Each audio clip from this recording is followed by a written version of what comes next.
Sun is shining. Good morning. Happy New Year. Yeah, thank you. Hey.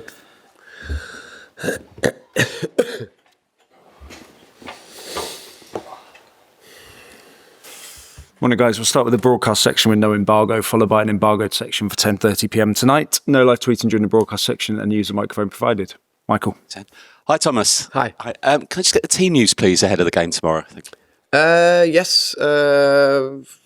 Every player is available is available for the team tomorrow. Destiny is progressing, but it's too early for him to be involved in the squad. So many positives from Wednesday. One negative was the awful abuse Mathys Tel received. How is the squad? But more importantly, first, how is Mathys? Yeah, I think it's of course terrible what happened to Matty, and it's we're doing everything we can to support him in this situation. He's a strong person, and with hopefully his support from family and friends and us, that'll be he'll get through it. But also there's no real Tottenham supporter that ever will do that. The real Tottenham supporters that we'll see tomorrow at the stadium, they'll back him, and I expect them to.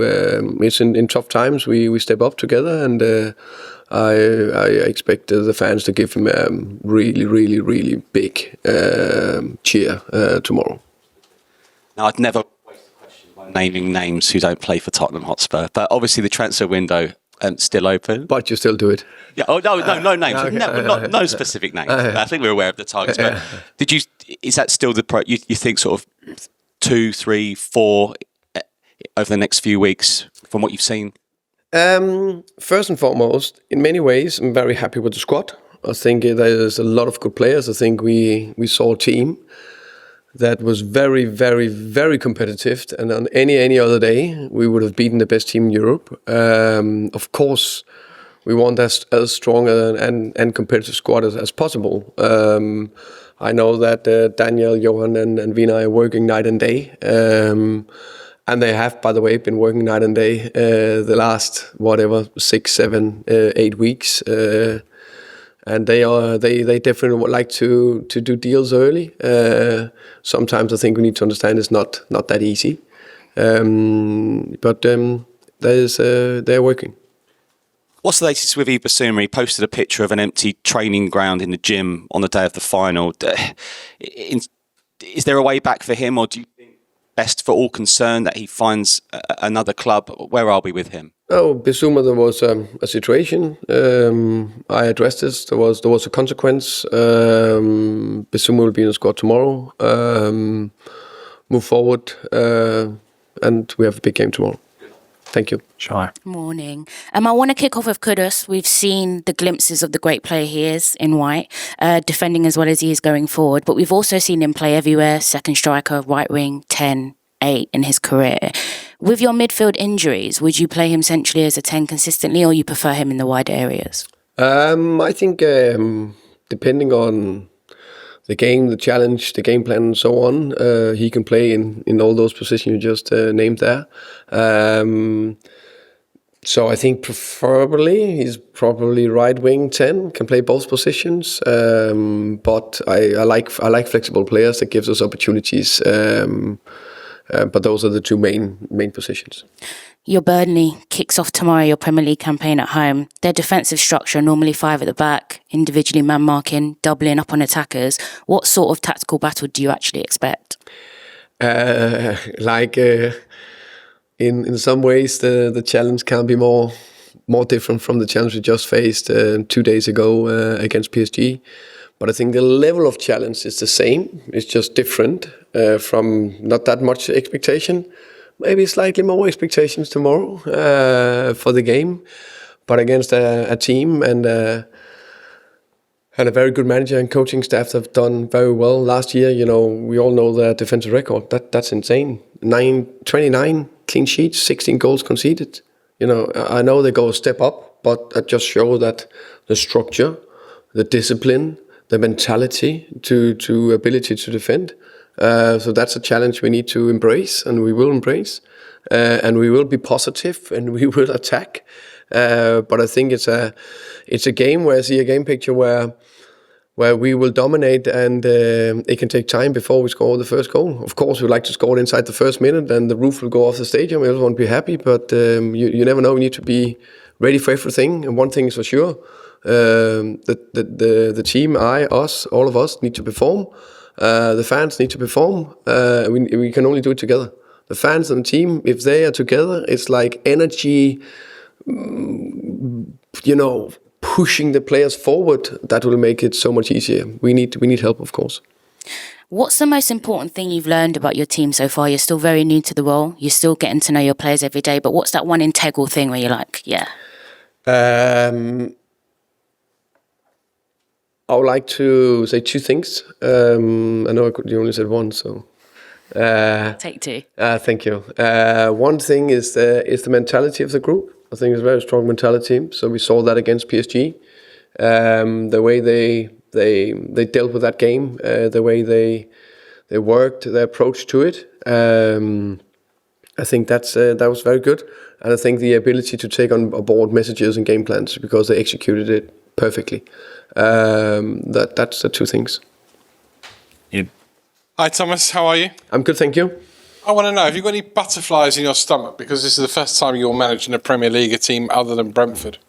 I will have tomorrow. I think, if I'm honestly now, I'm like in a work mode. Last planning, we have a training in 3 hours, and all my focus on that. And that is, how can I say, normal with everything. It's different players, but it's the same. So fully focused on that.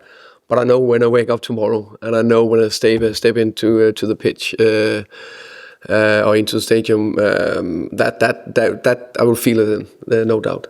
And you'll know what it's like to be the underdog, because with respect, with Brentford, you were pretty much the underdog every time you played.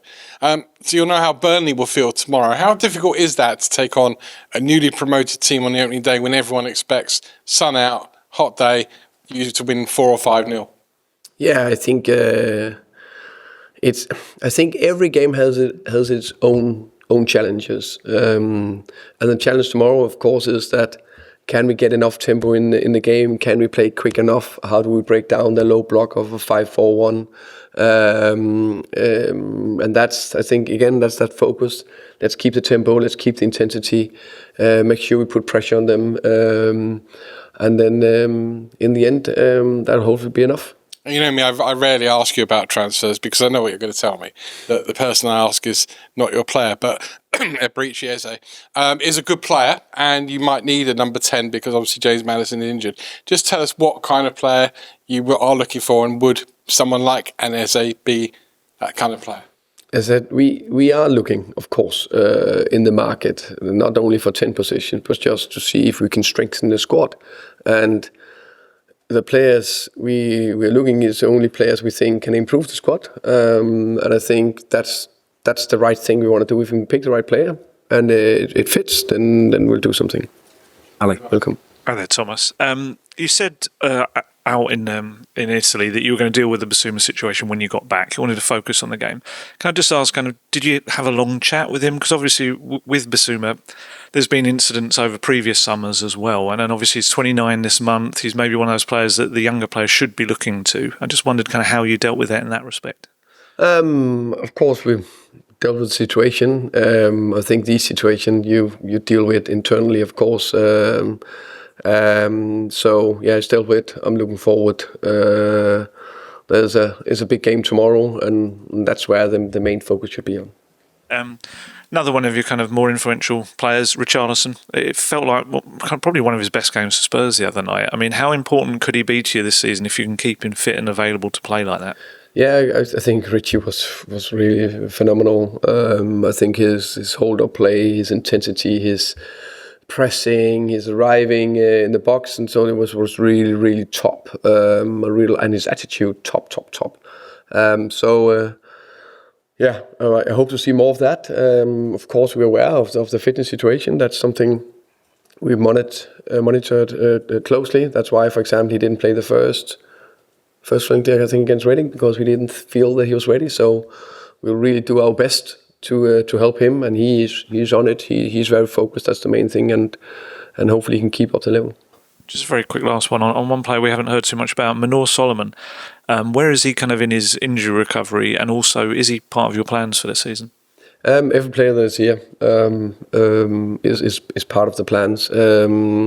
Manor is just back from his injury in terms of being on the pitch. He had a part training with the team yesterday, so hopefully he can progress after that. Hi, Thomas. When you think of day one, when you came in to now, are you where you want to be generally? Are you ahead of schedule, behind schedule, on schedule? I think we are. That's a good question.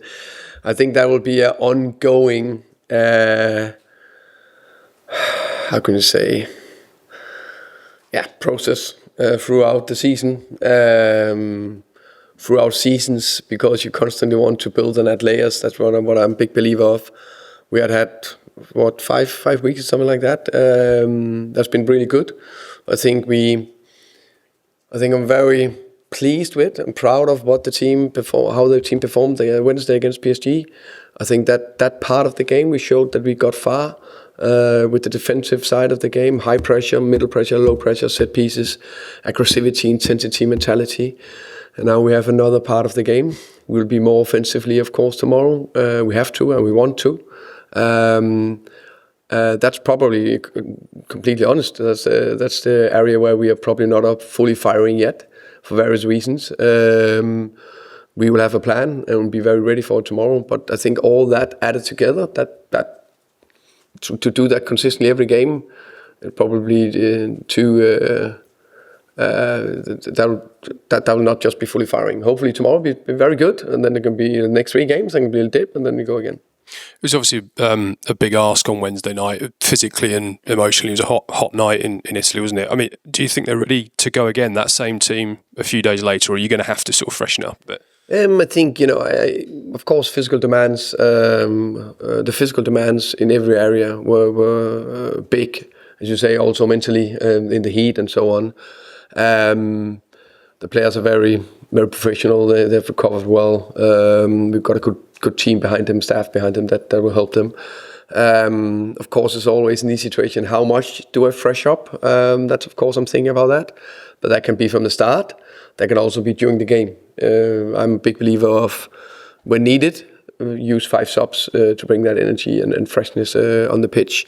But I'm also a big believer it's the third game that is more tricky than the second game. And just one on Bissouma, if I can. Was it just important for you to establish the standards that you want here early on, rather than allow that situation to sort of develop, if you like? Yeah, you can say that, but I've done exactly the same in Brentford or the other places where I've worked before. I have certain standards and demands, and as I think the players need, a lot of love. There need to be a lot of demands, and sometimes there also need there also need to be consequence if the demands are not reached. And in this case, it was a consequence. Finish with George, please. Hi, Thomas. You've had a lot to get through this summer work-wise. A lot of young players, especially academy players, have gone out on loan. We saw Mikey Moore and Will Lancashire kind of part of the first team last season. What's kind of the thinking behind those guys and others kind of going out and getting the minutes? I think it's important is that fine balance between.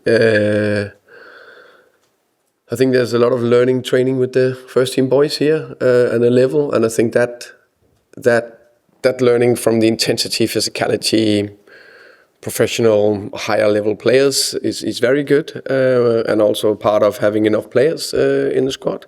And then the next bit is how do they. The most important thing for any player is playing minutes. So it's that balance, and we thought it was the right moment to get them out on loan.